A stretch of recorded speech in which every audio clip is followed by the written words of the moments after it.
Welcome everybody once again to Haunt Chat Live. Tonight in the spotlight we have Little Talk of Horrors with Jeff. This is also the show where we see how many times I can trip over my own tongue. Jeff Frumas.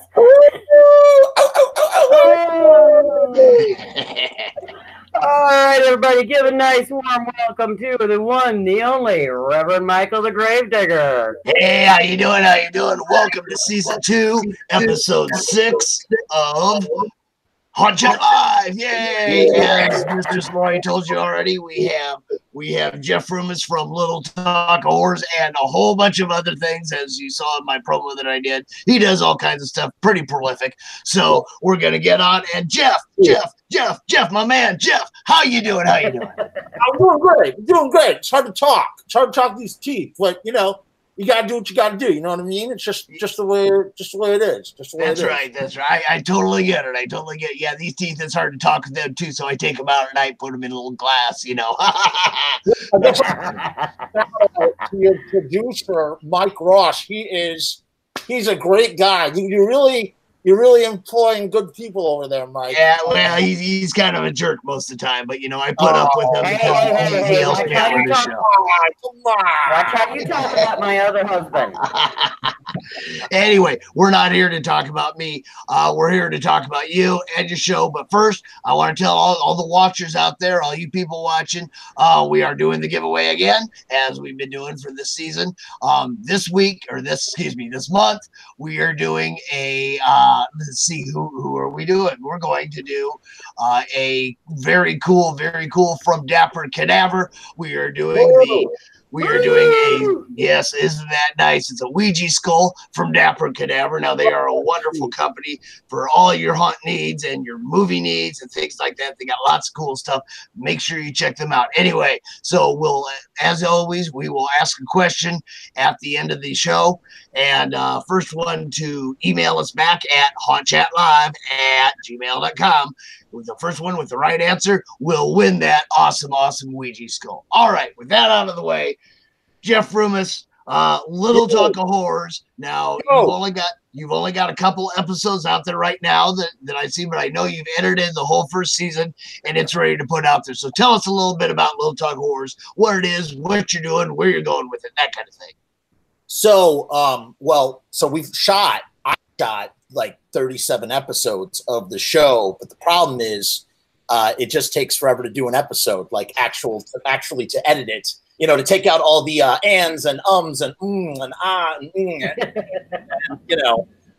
so they're incredibly labor and time intensive. But once I have them all together, I'm going to launch a Seed and Spark campaign. So that's the plan. That's the plan. You're going to launch, and so on the show, we'll get into the Seed and Spark in just a little bit. But the basis of the show now, you're doing reviews, you're doing interviews, you're doing all kinds of stuff on the show. And so how many actual interviews have you done for the show in these 37 episodes? 37 interviews. Awesome. I like to hear that because that's what Haunt Chat Live is all about, interviewing the interviewers. Yeah. So just an interviewer. So and I got to tell you now, I've watched. What an idea. What an idea for a show. Yeah, well, somebody's got to tell people what's out there, right? So that everybody else can tune in and watch them. And I got to tell you now, again, you've only got 2 episodes posted. I have watched those 2 interviews, and I got those 2 shows. And I got to tell you, I think one of my all-time favorite interviews ever that I've ever seen is on episode 2 of Little Talk of Horrors. And that would be the Cheddar Goblin, how did you manage to get the Cheddar Goblin for an interview? I want to know that because I've been wanting to get him for a while. And you got to hook me up when we're done with this. How did you get the Cheddar Goblin? So firstly, I'm going to give you his info when we're done here, and you can totally reach out. Super sweet guy. So I sent him an email to cheddar@cheddargoblin.com. And he responded, and it took about 2 months of coordinating and everything, and finally he called me up from sunny California, and we did this interview, and As it turns out, apparently it's not the way the Cheddar Goblin actually talks, and I had to fire the producer for that segment because he had not done his research properly. So he was fired. Oh my goodness! We had to send an apology note to real Cheddar Goblin. But yeah, it was a great time talking with him. He is indeed a method actor, and he loves mac and cheese. I would hope so. After all that mac and cheese he had to eat and re-eat and re-eat, and you guys will have to watch the episode. It is episode 2. It is on the Little Talk of Horrors Facebook page. I got links to that in the description of all this. Check it out. Find out all about that good stuff going on. Okay, so we've seen those. I've seen those two episodes. What other stuff do you got coming up in these 37 episodes? Do some name dropping or some title dropping or anything like that. We were definitely, well, it was really cool to have Lloyd Kaufman on the show from Trauma. Really awesome, sweet guy, grew up on Trauma. So it was really cool to chat with him. So that's going to be an episode. If you ever seen the George Romero movie, Martin, John Amplis came on the show. Hey, John, shout out to John. Another really awesome dude. We had a great conversation. He brought up, I don't know, he revelations were had about Day of the Dead. I had never realized some things that he turned me on to. It just kind of blew my mind. Kevin, who plays Dwayne from Basket Case, was on the show too. Love that show. Yeah. Basket Case. So he's on, and Tom Sullivan, who did the special effects for Evil Dead, the original Evil Dead. He came on and talked about how they made the Evil Dead. So that was fun. So we have stuff like that. A lot of filmmakers as well that I've met at film festivals talking about how the process of making horror films and stuff, and really just trying to highlight and celebrate horror through little talks of horror. So by the way, I saw your little trailer for this episode. That was really great when you sang the little shop of horrors. Yeah. Well, yeah. I thought, okay, this is a little too easy. I got to find something from that show. And so Dennis has always been one of my favorite songs out of that movie. And you'll be a dentist. And so I decided to go ahead and use that one. And I had a good time. Yeah. I love Steve Martin, and he did wonderful in the part. And it was either that or I had to throw in somehow. I wanted to find some way to go, yes, doctor. Yes, doctor. Just something in there. But yes, doctor. But we have a good time doing those promos. That's almost more fun than doing the show itself. But we won't get there. Of course, we get great people like you. Now, okay, so Little Talk of Horror. Now, how often are you planning to release one of these episodes? So, well, this is really crazy. So the idea is to edit all 37 episodes at once and then release each episode, or release one episode per day for 37 days. Holy cow. Okay. Yeah, right. Live. Yeah, I can do them on Facebook Live into 100 Facebook groups. So that is the goal, and to spread awareness about my Seeding Spark campaign, where when you pre-order my first film, you are directly funding the second film. So really, it's all about it's about having really fun content, talking to people about horror, but also about trying to create some art here and looking to spread awareness. Absolutely. Now, I keep hearing and seeing pre-order, but the thing is already available on Amazon. Yeah, that was that was a marketing error from the that was a marketing error that was not mine. And I didn't have any control over it, unfortunately, and was not in my grand plan. The plan was to do the pre-order first. I thought I had a couple of months to get all these episodes in the can. That was not the case. So it's out there on Prime. I've not been really trying to push it on Prime the way I normally would push something, because I do not really want to draw attention to the Blu-ray pre-order. But the idea really is, it's not so much about the Blu-ray pre-order as it is, hey, I want you to contribute to my Kickstart, my Seed and Spark campaign, but I want to give you something for it. I don't want I just don't want to promise a movie. It's like, here, this is a movie. It's already completed. This is the only way you're going to get the Blu-ray. So when you're buying the Blu-ray, you are supporting DIY indie horror. Okay, so it's the pre-order of the Blu-ray, not the pre-order of the movie itself.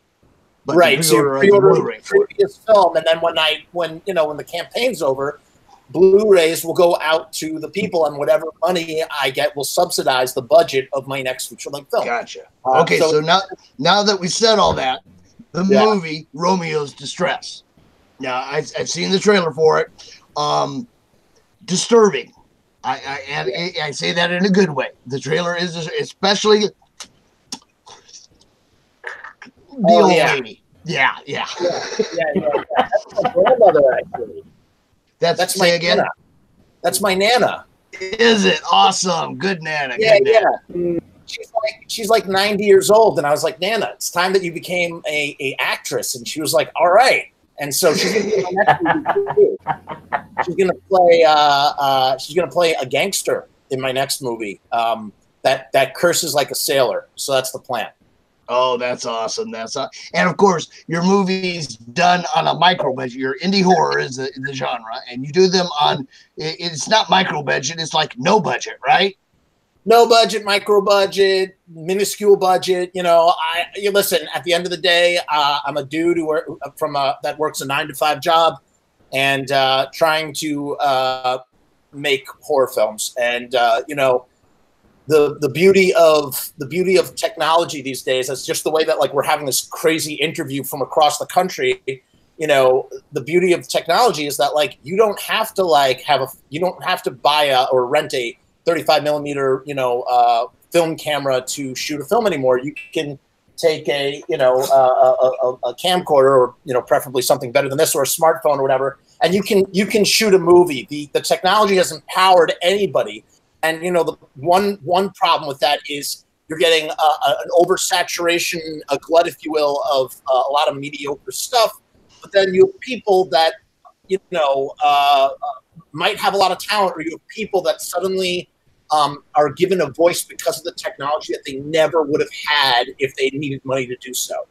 So that's what all those all the film festivals and stuff like that are there to weed out. Those are the ones that can kind of weed out. So now I've seen that you've been in a couple film festivals. Your movies, you've got lots of previous work besides. Leading up to Romeo's Distress, and I got to bring it up. One of my favorites is M for Muffins. Now, boy. The muffin. Now that was kind of a precursor to the other M, which was done initially for the ABCs of ABCs of Death, wasn't it? Yeah. So there was. ABCs of Death 2. Ant Timpson and his crew, and they were doing.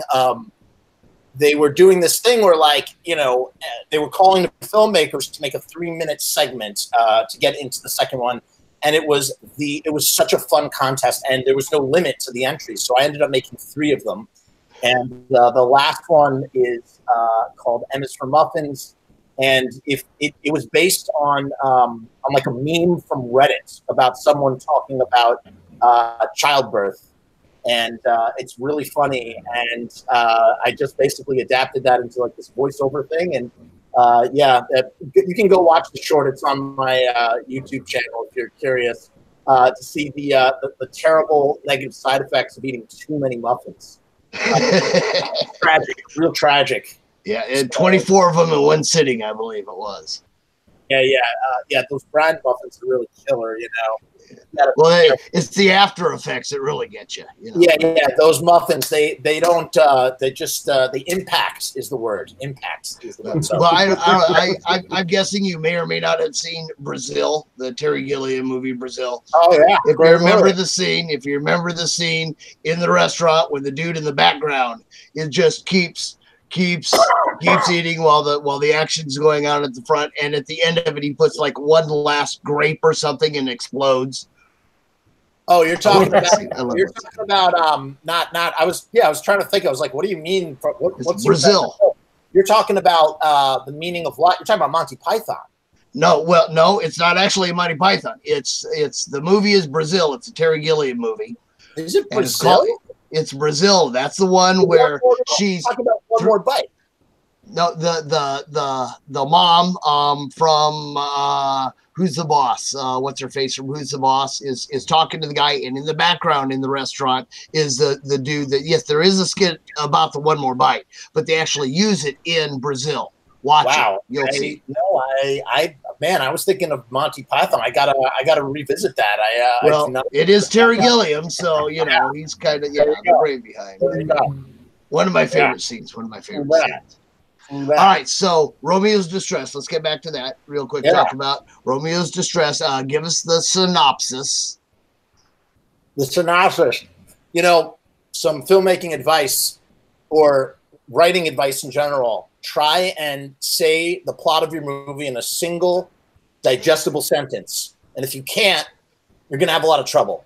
So Romeo's Distress is about a boy named James, his unrequited love for a girl named Jane, and her father's sadistic response to it all. There you go. There you go. I like just it. Sentence. That sums up the movie. And there you go. And of course, you can get the Blu-ray on pre-order of Romeo's Distress by segue into Seed and Spark. Okay, so we've got your new movie that you're working on, Wash Away, which is officially in pre-production. And I got that off IMDb. I'm really not that smart. But so that, and you got the Seed and Spark campaign. So tell us, what is Seed and Spark? Because you accidentally earlier said one of the other money-raising groups. But because Kickstarter's become a verb. Yeah, but I think Kickstarter has really become like this verb. Like, oh, I'm going to kickstart that. So you could be doing something on Indiegogo. You're not going to say I'm Indiegogoing that. You just say I'm going to kickstart that, or crowdfund. But Seed and Spark is a newer platform. I have no experience with it, but I've seen other people use it. As a matter of fact, one of my interviewees, Christina, she is the director of crowdfunding at Seed and Spark, and I spoke to her on the phone. She talked. What I really like about these guys is that they really care about the filmmakers, and they really want to try and help projects get funded. They have a really good success rate, and I just really like a lot of stuff about their platform. I feel like they're one of the they truly are a platform that is devoted to filmmakers, and I think that's like rare. Kickstarter, there's so many different categories in Indiegogo too. So Seed and Spark is like the only one that's like, this is for filmmakers. And I guess particularly genre filmmakers, from what I understand. Maybe not. Maybe I might be wrong about that. But they just seemed really cool. And I was like, if I'm going to do this thing, and I don't know if I'm ever going to do it again, but if I'm going to give it a try, I'm going to give it a try with them and see. And what part of their orientation was, how are you going to create content for your campaign that's going to be interesting, that's going to grasp people? And that's when I was like, you know what? I'm going to create a talk show, and where I interview different filmmakers. So it's not really about me. It's going to be about them. And I'll have my little banner that we're hey, sponsored by this campaign. So that was the genesis of Little Talk of Horrors. So Little Talk of Horrors is really just a means to an end, or an ends to a means for the Seed and Spark campaign. And what happened was I just got really carried away and shot 37 episodes in 3 weeks about 3 months ago. And I have like a terabyte of like all these like interviews. And now I'm like stuck because I'm realizing, the interviews are so much more interesting when you cut B-roll over the fucking interview. Sure. Like you're talking about Night of Living Dead, you cut to Night of Living Dead. And the problem with that is you got to fucking do it. And each episode's 90 minutes long. And I'm just one guy trying to do this, while, you got family time with the wife and the kid. You got 40-hour-a-week job, and and trying to make another film. So it's like, where the fuck is the time, man? I'm trying to watch horror movies all the time. You know? We create our own time. It's a fantasy world. Remember that? Yeah, that's true. So that's the whole. I mean, that's really that's the big picture. That's the whole caboodle, if you will. Gotcha. Okay, so it's the whole campaign is to do the new movie Wash Away. So tell us a bit about Wash Away 2. Also, not Wash Away 2. That would be the sequel. Just Wash Away. Because of Little Talk of Horrors, actually. So Wash Away is about. Wait a minute. Let's put on this cool light. Does it look blue? No. All right, never mind. Turn that on. So Wash Away. I have another digestible sentence for that one, but I haven't memorized it yet. And so I'm gonna cut to the thing so I can get it for you because I don't know what I'm saying. Wash Away is a psychotronic revenge thriller. So it's like a revenge thriller, but it's got it's got a lot of horrific elements to it. I'll tell you, it was written. I'm not really a big fan of shock appeal. I mean, I like things that are shocking. When I was writing this, I didn't want to write something that was shocking as much as I wanted to write something that would really just make people remember or really make it stand out. Okay, I've stalled long enough. I found the synopsis ready. Washed Away is about a therapist named Stanley who is given the opportunity for nefarious indulgence and retaliation against a former nemesis who ruined his life years prior. So it's basically this. It's a therapist. I mean, it's like the nightmare scenario of like your therapist, and he's not so much a therapist, he's actually more of like a yogi. It's like a Eastern philosophy kind of guy. But it's like, imagine someone who you go to for like solace, like you go to convalesce, that you go to heal, really wants the worst for you. And we as the audience, we see that. We're watching this train wreck that's going to happen because we know that he wants the worst for his client, and the client doesn't friggin' know, and we know that they have this history, and it gets pretty gnarly. How many times I've wanted to give bad advice just to do it, do it. That's what it is. This is the ultimate version of that, I think. And it's going to do for therapists what Jaws did for the ocean, I think. like you need help discrediting therapists, but whatever.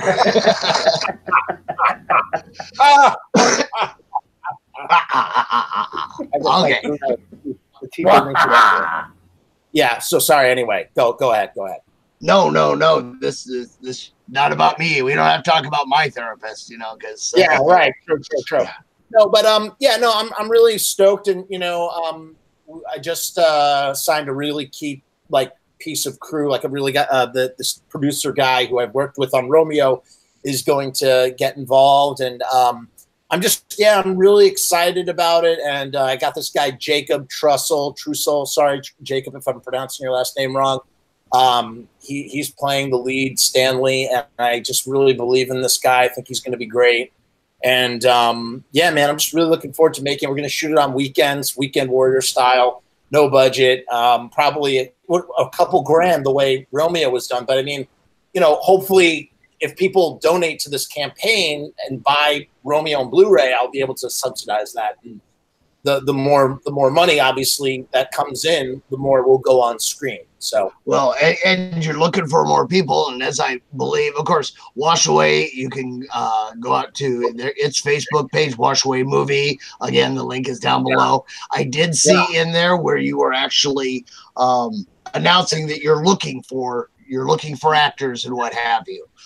I love some of the responses. We're casting. Casting is hard, especially because Craigslist has kind of become real pay to play now. Like, you got to pay $10 to post an ad on Craigslist, and so wow. You know what it is? It's kind of like it's when you get something for free for so long, it makes it harder to want to pay for it when they put a paywall up on. I don't know. That's just me. Yeah. But no, I get it. I get it. Yeah, it's all about Facebook now, and Facebook groups are like everything, and trying to find like well, and you're looking for people who are kind of local to your area too. So you gotta look at those swap pages. Tough. Look at those swap pages. Put stuff out there. Yeah, that's tough because you don't want people to be too far away, because the farther away people are, the harder it is to get everybody together. And so it's really about then you got to worry about lodging and feeding them and doing all that other kind of stuff too. You don't have the budget for that. Yeah. Airbnbs, man. Airbnbs. The beauty of Airbnb for a filmmaker is now you can use an Airbnb as your shooting location. And then if you have to stay overnight, you just have the actors crash at the Airbnb. Oh, there you go. Another tip from your Uncle Larry. That's right. So awesome. Cool. All right. So let's see. We're covering the show. Now you got 30 shows. So do you know when you're going to launch this? When you're going to start tossing those out one day at a time for the Little Talk of Horrors? As soon as I finish these episodes, and it is just the slow. I mean, I really shot myself in the foot. I learned a valuable lesson. I did. And that's the thing too. Everybody likes to talk about like, oh yeah, I'm doing this. It's really great. I'm drowning and struggling in editing work. Okay, and I made it all for myself. It's my fault. I messed up, and it's just an incredible amount of time. And that's the other thing I realized when you're creating content, people. You want to create content that you can easily manufacture and that you can consistently put out. If you cannot consistently put it out, and if you cannot easily manufacture it, it's going to be much, much harder to create an audience or to build an audience or to, do a show, listen, you know all about consistency. You got to be consistent when you're doing it. There's a reason that I do a live show and I only do it once a month. There's a reason for that. That makes sense. But, the producer, Mike Ross, is such a professional because, he sends you this wonderful email with instructions and, has thought about everything. I'm sitting there going, man, I wish I sent out trial and error, man. Trial and error. Yeah. Really. It's just, it really is. And it's just, it's tough. It's tough doing a show. So I just want a round of applause for Haunt Chat for having me on and just doing a great job, and the Reverend here. And yeah. And so, yeah. Mistress Laurie. Yeah, thanks. Sorry. All right. That's all right. Speaking of Mistress Laurie, I got to ask you, did you come up with a question? Yes, I did. But first, before I get to that, Jeff, I need a big favor out of you. Yes. Stick your hands under your feet or something. Stick my hands under my feet? Off. Just sit on your hands or something. Get your hands out of frame. Okay. Now, this is absolutely a trick question. So think it through before you answer it. How many rings is Jeff wearing? Ooh, there you go. Okay, so the question is tonight, how many rings is Jeff Rumis from Little Talk of Horrors wearing? Now, to answer that question, you got to be the first one to send the email to hauntchatlive@gmail.com, and I'm going to remind you that this is what you're going for. This is the awesome this thing here from Dapper Cadaver, this Ouija skull. This is what you will win. First one said the correct answer of how many rings is Jeff wearing tonight to Haunt Chat Live at hauntchatlive@gmail.com. I'll get it. Wow, and if I can, there we go. Okay, now we're back. All right, so super. So there's your question. First one to answer that. Good there. Jeff, is there anything that you wanted to get out? We got like 40 seconds left. Anything else that you want to get out there that you haven't had a chance to answer yet? Or I haven't asked you?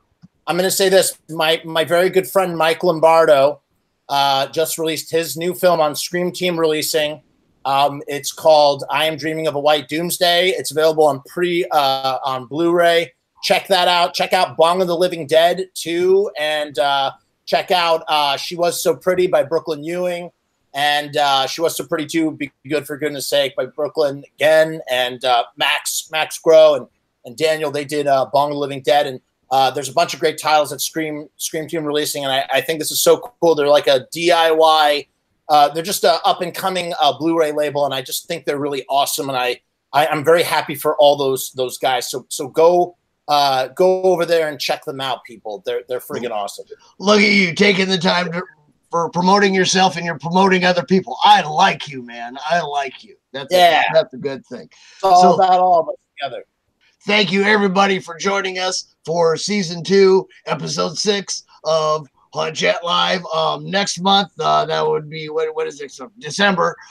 Calling Hours is going to be the show, and then in 2019 we've got some big things coming up. We're not going to have just talk shows. I got some Scream Queens and Kings coming on, so we're going to get a little bit into that too. So thank you all for coming on.